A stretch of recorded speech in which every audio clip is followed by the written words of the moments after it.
नमस्कार, मैं हूं संजय शर्मा। आप देख रहे हैं 4PM न्यूज नेटवर्क। एक सवाल पूछता हूं आपसे। अगर आपका कोई दोस्त ठगी विद्या में पकड़ा जाए, मतलब ठग हो, वो छोटा मोटा ठग नहीं हो, बहुत बड़ा ठग हो, प्रधानमंत्री के घर के बिल्कुल पास में उसका घर हो, बड़े बड़े लोगों से उसके रिश्ते हों, शहंशाह की तरह जिंदगी जीता हो, और फिर पता चले ये तो ठग है। फिर अगर उस ठग से किसी के व्यापारिक रिश्ते हों, किसी ने उससे लोन ले रखा हो, किसी ने उसको ऋण दे रखा हो, मतलब व्यापारिक रिश्ते हो उस ठग से, और वो ठग इंटरनेशनल हो, नेशनल हो, मतलब बड़े बड़े लोगों से ठगी किया हो, तो क्या उस नेता से पूछताछ नहीं होनी चाहिए? अगर विपक्ष का कोई नेता ऐसा हो जिसके रिश्ते एक ठग से निकले, और बहुत ऐसा में ऐसा ठग नहीं, प्रधानमंत्री के घर के पास में रहने वाला ठग, करोड़ों रुपए की ठगी जिसने की हो, तो क्या विपक्ष के उस नेता को पुलिस गिरफ्तार नहीं करेगी? आपका जवाब होगा जरूर करेगी। तो मैं आज आपको एक ठग की कहानी बताता हूं। ठग मैं इसलिए कह रहा हूं कि सरकारी फाइलों में उसका नाम बड़े बड़े रूप में ठग के रूप में दर्ज है। कुछ दिन पहले बताया जाता है वो जेल से छूटा है 1-1.5 साल बाद। मैं बात कर रहा हूं संजय शेरपुरिया की, और जिन साहब से उसके रिश्ते की बात कर रहा हूं उनका नाम है मनोज सिन्हा। नाम आपने सुना होगा, जम्मू कश्मीर के राज्यपाल हैं। सिन्हा साहब भले ही खुद को बेदाग और सफेद कौरा वाला बताते हों, लेकिन असल में हकीकत कुछ और है। उन पर अब तक ना जाने कितने आरोप लगे होंगे, लेकिन भाजपा इतनी मेहरबान है अपने इस गवर्नर पर कि अब तक उनके खिलाफ कोई जांच नहीं की गई, कोई पूछताछ तक नहीं की गई। अनगणित अवैध ठेकों से लेकर और ना जाने क्या क्या आरोप कश्मीर में उनके ऊपर लगे, लेकिन प्रधानमंत्री के मुंह से उफ नहीं निकला उनका लाडला जो है जम्मू कश्मीर का गवर्नर। यही हम शेरपुरिया और मनोज सिन्हा के गहरे रिश्तों के मामले की अगर बात करें, तो चुनावी हलफनामा दिया था मनोज सिन्हा ने, और उसके बाद शेरपुरिया और मनोज सिन्हा के इस गहरे रिश्ते पर पक्की मोहर लग गई। दरअसल उपराज्यपाल मनोज सिन्हा ने 2019 के लोकसभा चुनाव से पहले शेरपुरिया से 25 लाख रुपया उधार लिए थे। संजय शेरपुरिया, याद रखिएगा, ठग संजय शेरपुरिया से उससे 25 लाख रुपया हमारे माननीय राज्यपाल महोदय ने उधार लिया था। मनोज सिन्हा ने अपने चुनावी हलफनामे में इसे अनसिक्योर्ड लोन के रूप में दिखाया था, जिसको लेकर एक सवाल था। ये सवाल हर एक का पूछने का दायित्व है कि मनोज सिन्हा जैसा ऊंचे ओहदे पर बैठने वाला व्यक्ति अगर संजय शेरपुरिया जैसे ठग के साथ लेन देन करता है और रिश्ते रखता है, तो भाजपा उन पर इतनी मेहरबान क्यों है? 1.5 साल 2 साल बीत जाने के बावजूद, संजय शेरपुरिया के साथ लेन देन रखने के बावजूद मनोज सिन्हा के खिलाफ अब तक कोई कार्रवाई नहीं हुई, क्योंकि ये रिश्ता न सिर्फ भाजपा से बल्कि मोदी और संघ से भी जुड़ा है।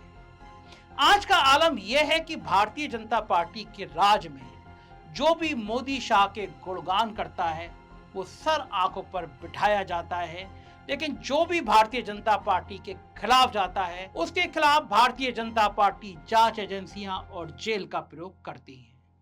वहीं इस मुद्दे पर मामले की तफसील से अगर हम बात करें, तो मनोज सिन्हा ने भले ही इसे असुरक्षित लोन बताया, लेकिन यह साफ साफ इनके इस रिश्ते और काली करतूतों को दर्शाता है। दरअसल सिन्हा ने 2019 के लोकसभा चुनाव के हलफनामे में 57 लाख रुपए के 5 असुरक्षित लोन का जिक्र किया, जिसमें शेरपुरिया का लोन सबसे अधिक है। शेरपुरिया मेहरबान था मनोज सिन्हा पर। इसके अलावा 4 लोगों से 3 लाख, 6 लाख और 8 लाख रुपए और 15 लाख रुपए के भी ऋण मनोज सिन्हा ने लिए हैं। कुछ खबरें ऐसी भी आई जिसमें दावा किया गया कि मनोज सिन्हा ने लोन चुकाने के लिए कई बार शेरपुरिया से संपर्क करने की कोशिश की गई, मगर उससे कोई संपर्क नहीं हो पाया। आप भी जानते हैं ये हवाई बातें हैं। मनोज सिन्हा जो 1996 और 1999 में गाजीपुर से सांसद चुने गए, कभी उनका नाम मुख्यमंत्री के लिए भी चला था। 2019 में लोकसभा चुनाव हारने के बाद वो इस क्षेत्र में राजनीतिक रूप से काफी सक्रिय थे।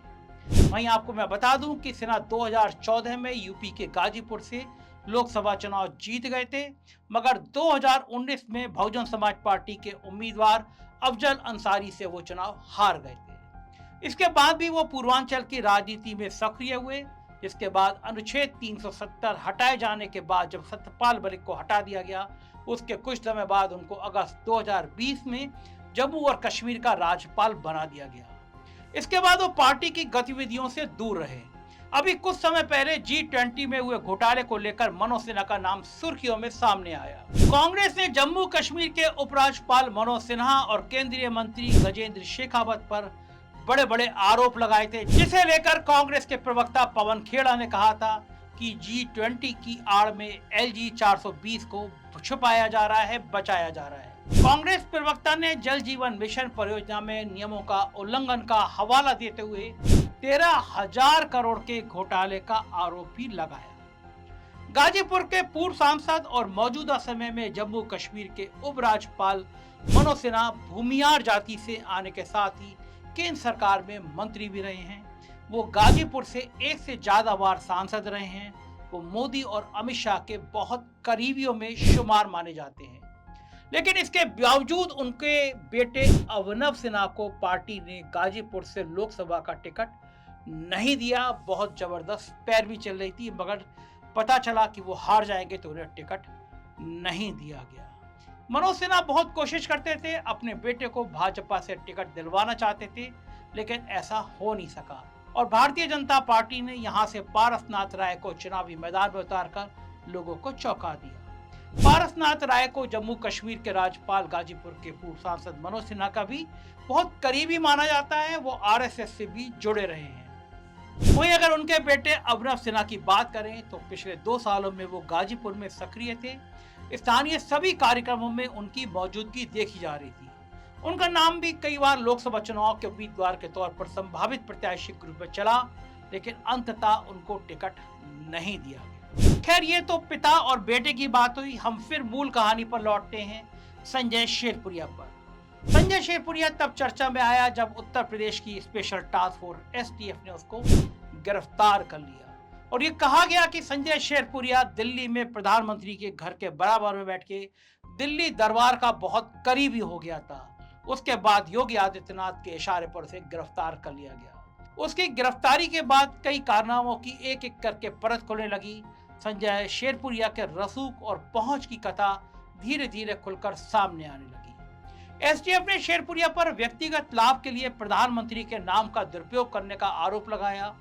पुलिस की नजर में वो शातिर ठग है जो प्रधानमंत्री, PMO, केंद्रीय मंत्रियों और भाजपा और संघ के वरिष्ठ नेताओं से अपनी नजदीकी बताकर लोगों को नौकरी दिलाने और टेंडर पास करने का झांसा देता था, पैसे ऐंठता था।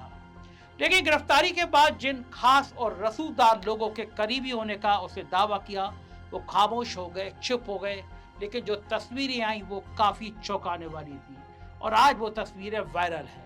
संजय राय शेरपुरिया को केंद्रीय मंत्रियों, उत्तर प्रदेश के कई मंत्री, उप मुख्यमंत्री, भाजपा पदाधिकारियों, संघ भाजपा से संबद्ध वरिष्ठ पत्रकारों समेत संघ प्रमुख मोहन भागवत तक के साथ मंच शेयर करते हुए तस्वीर देख सकते हैं। ये केवल किसी बहाने या किसी तरह बड़े लोगों के पास पहुंचकर फोटो खिंचा लेने और नाम के दुरुपयोग कर पैसे कमाने का खेल नहीं है, बल्कि ये घटना हमारे देश के हुक्मरानों के चाल चरित्र को तार तार कर देती है। संजय शेरपुरिया के संबंध की अगर आप बात करें तो इनके संबंध काफी जानी मानी हस्तियों से हैं। कभी ये भाजपा सरकार में खेल मंत्री अनुराग ठाकुर के साथ दिखाई दिए, बहुत करीबी रूप से दिखाई दिए, कभी भाजपा अध्यक्ष JP नड्डा के साथ, कभी प्रधानमंत्री मोदी के साथ, कभी मोहन भागवत के साथ दिखाई दिए। इतना ही नहीं, संजय शेरपुरिया के संबंध मीडिया बंधुओं से भी खूब गहरे रहे।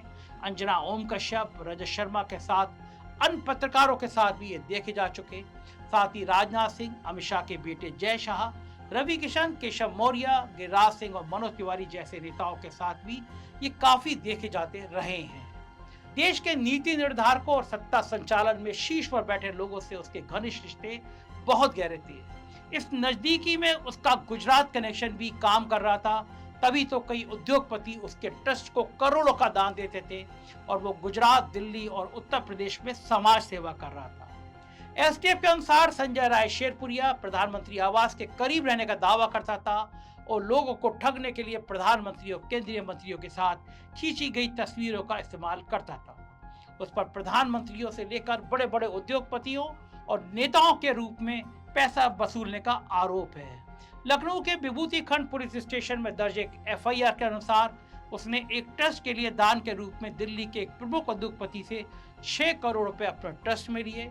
सिर्फ डालमिया फैमिली ट्रस्ट ऑफिस और कुछ अन्य कंपनियों ने भी youth rural entrepreneur foundation YREF को पैसा दान नहीं किया, बल्कि पिछले साल दिसंबर में केंद्रीय मत्स्य पालन पशुपालन डेयरी मंत्रालय ने राष्ट्रीय डेयरी विकास बोर्ड NDDB के माध्यम से 2 करोड़ रुपए की सब्सिडी को मंजूरी दी, क्योंकि शेरपुरिया गाजीपुर में राष्ट्रीय गोकुल मिशन के तहत नस्ल गुण फार्म स्थापित कर रहा था।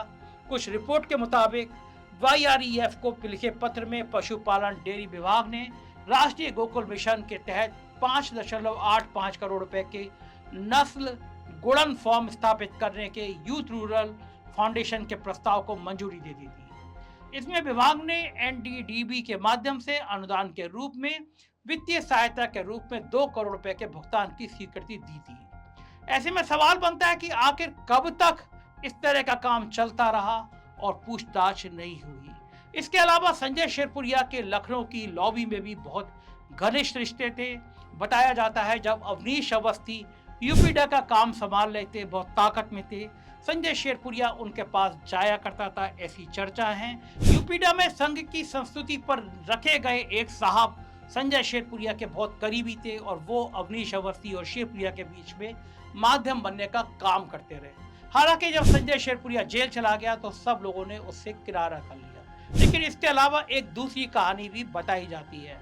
बताया जाता है कि संजय शेरपुरिया खुद गाजीपुर से चुनाव लड़ने के मूड में आ गया था।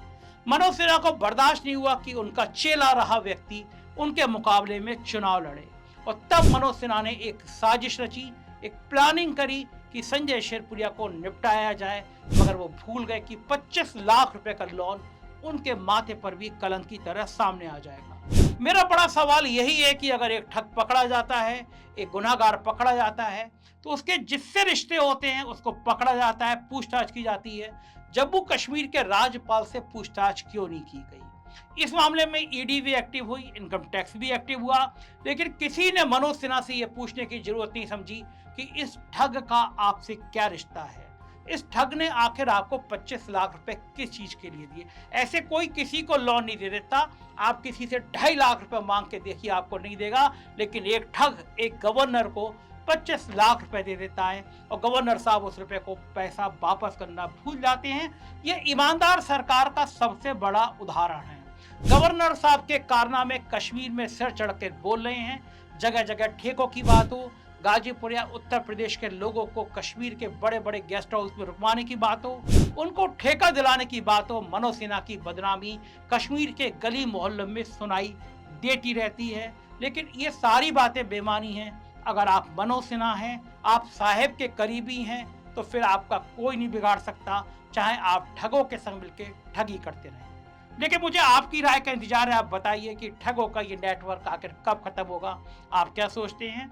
चैनल को ज्वाइन कीजिएगा, सब्सक्राइब कीजिएगा। शुक्रिया, थैंक यू।